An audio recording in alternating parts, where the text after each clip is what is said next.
Hi, my name is Jeff Schilling, and I'm the Global CISO for Teleperformance. Today, we're here to talk about cryptocurrency and the challenges and threats to that industry.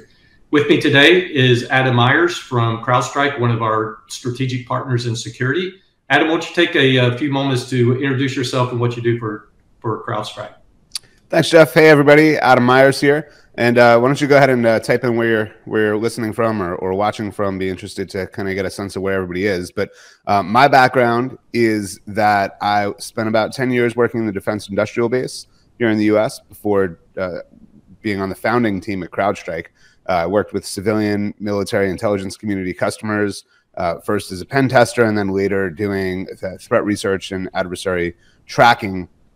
And came over to CrowdStrike when we launched the company back in 2011. And at CrowdStrike, I run the intelligence program, which includes tracking 185 different threat actors today, producing thousands of intelligence reports for our customers, and really helping our customers understand the threat actors and what they do in order to help our customers better defend their businesses. Okay. It's very interesting to see where everybody's checking in from all over the world, and it's great to have such a broad audience here. So Adam, talking about the threat, we've seen in the headlines a lot of attack both on the providers for cryptocurrency as well as personal accounts. What have you seen as far as the threat trends, and what advice can you give to folks here today? Yeah, it's a hot topic these days for sure. One of the things that I think is most important is that when we see threats to cryptocurrency, it manifests in two ways. For the individual, there's a lot of mobile malware. There's a lot of things that target the individual's wallets.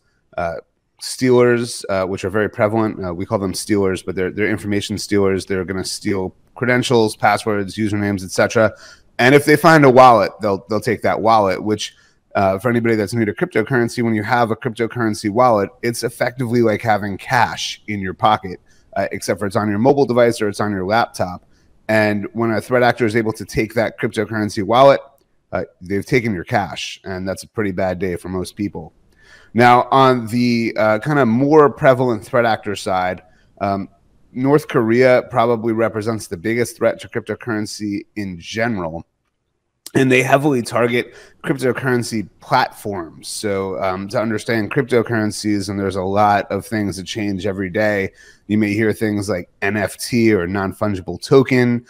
You'll hear about things like DeFi or different platforms that are decentralized finance, which are effectively like regular banks, just with cryptocurrency.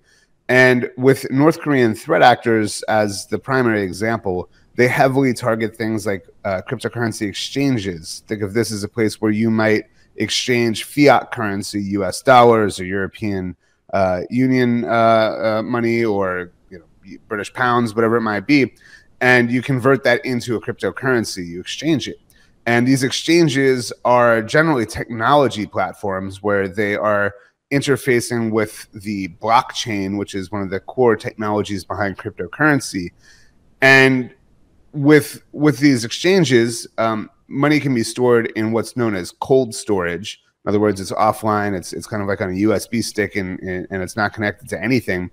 And hot storage or warm storage, where it's actually on a system that's connected to the internet. And the cryptocurrency thefts that we've observed from North Korean threat actors have largely targeted cryptocurrency exchanges, where they steal that hot storage, warm storage wallets and funds. This could be hundreds of millions of dollars in some of these takes.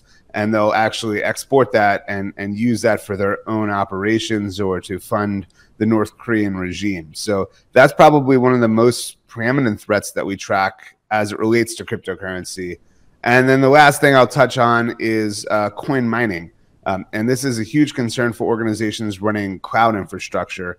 And if they're not running cloud infrastructure securely or container environments securely, we see threat actors that come and they deploy a coin miner, which allows them to generate cryptocurrency using your CPU resources. So it can be a bit of a nuisance for organizations, but it's going to drive up your cost of operations and put that money directly into the pocket of a threat actor. Yeah, it seems like I've heard this story before. History has a tendency to to repeat itself. It seems like we went through the same type of situation with the banks when they first went to online banking and people protecting their accounts. The threat actors started attacking the individuals, and then they started attacking the infrastructure. So, so knowing that we've been on this horse before or down this road before, what would you tell the average user of cryptocurrency today? What can they do to protect their personal accounts and their personal wealth that they put into cryptocurrency? Right. That's a great question, and I think a lot of people have that concern. So I think first for the individual, making sure that you have the latest patches on your mobile devices, on your computing devices, making sure that you have adequate protection. You can store large components of your cryptocurrency holding offline. You could store it on a USB stick. Just don't lose it, because we've heard of people having to excavate garbage dumps looking for USB sticks with millions of dollars on them. But making sure that the actual hardware that you're using is patched and has the appropriate security tools deployed to it. Next-gen antivirus and other technologies really help protect those systems. Second, when you're using a cryptocurrency exchange or you're engaged with a DeFi platform, just make sure that it is, you're looking at how they are managing and protecting things. So some of the more popular ones here in the US will actually use FDIC-backed accounts for storing fiat currency. And they have a very detailed explanation of how they protect the cryptocurrency component with cold storage and how they manage the warm storage.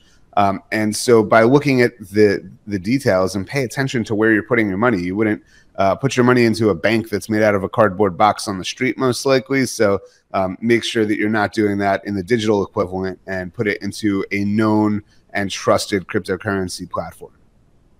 Yeah, I think that's definitely some great advice, to really kind of follow the market and see who does have the more secure platforms, and make sure that you do business with those companies. Another thing, sorry, Jeff, another thing too that I just thought of is we have seen some attempts at phishing to try to get people to give away their cryptocurrency account information. So be very vigilant against phishing. If you're in doubt, if you get an email about trying to authenticate to a cryptocurrency platform or something, go to that website directly. Don't click on a link in that email, and that'll increase your safety there as well. Yep, the old tactics still work, unfortunately. Phishing's been around since the first email. You mentioned non-fungible tokens, and for me, that's the most interesting part of this technology. I think that there's some applications for non-fungible tokens when it comes to identity management, as well as just non-repudiation, a term that we use in the security field, of being able to verify transactions as well as who's making those transactions. How do you see that technology playing out? And maybe you can explain to folks just real simply, what is non-fungible tokens? Sure. So NFT, non-fungible token, is really kind of like the way to guarantee authenticity on something, some digital content. So we've seen a lot of art, for example. There's art that is digital art that's out there that has been created in a non-fungible token, which allows you to say that this is the original, this is the one that holds the value, anything else is a copy. We've seen this with sports memorabilia, people trading in little video clips from games that have been effectively signed and kind of saying this is the original, right? And so that's where you get into kind of some of the intrinsic value. If you remember back to baseball cards, the ones that were rare were the ones that had more value. And think of NFTs as a way to kind of build that infrastructure with digital content. And the NFT world is really new. I mean, it's only been around for a few years, and we're just starting to understand it. I think identity might have a good play with that. I was talking to somebody recently where they're doing things with mortgages that are effectively NFTs. So there's just a whole explosion of technology that is coming, that is kind of reimagining. Think about how we sign documents, right? Being able to say, oh, I've just authenticated this document and it's been signed with an NFT, and that effectively makes this the unique version or original signed copy of it. So I think there's a lot coming with NFTs, but with that comes a lot of risk. People are getting involved in NFTs and they don't fully understand what they're doing or what they're getting involved in, and that's a problem. The other area where NFTs are really interesting is in gaming. So we've seen kind of these play to earn games where as you're playing the game, you put in enough time and enough effort, you might encounter something that's very rare in that game, and then that's effectively controlled as an NFT. And so this is another area where theft can occur. I mean, some of the earliest North Korean threat actors that we've tracked were engaged in theft of rare items in massive multiplayer online games. So this is kind of, like you said, Jeff, a little bit of the old comes back and is new again, but with a new twist and some new acronyms. Yeah, I tell you, Teleperformance is really leaning forward in the customer experience, especially in the metaverse. Turning our two-dimensional digital experience into a three-dimensional experience. And I see a lot of opportunity for NFTs to help us manage identities, because anytime you have a token, say Jeff Schilling is identified inside the metaverse as the Teleperformance CISO, at some point, if I'm no longer with the company, how do you cancel that token so that identity can't be used? And so that's one of the things that we're looking at, and we're doing some studies as we lean forward into the metaverse with our clients. Well, Adam, I really appreciate your time. You've been an awesome guest, and looks like we got a lot of participation from around the world here with our live forum here, and I really appreciate everybody joining. And thank you so much for joining us today. And I'll let you have the last word here as we close out this session. Oh, thank you for having me, and I'm really interested to see what you all do with that metaverse implementation and how you can kind of innovate on top of the stuff that you're already doing, which is fantastic. So looking forward to seeing that. And thanks everybody for joining. Thanks for your time, and we'll see you on the next time.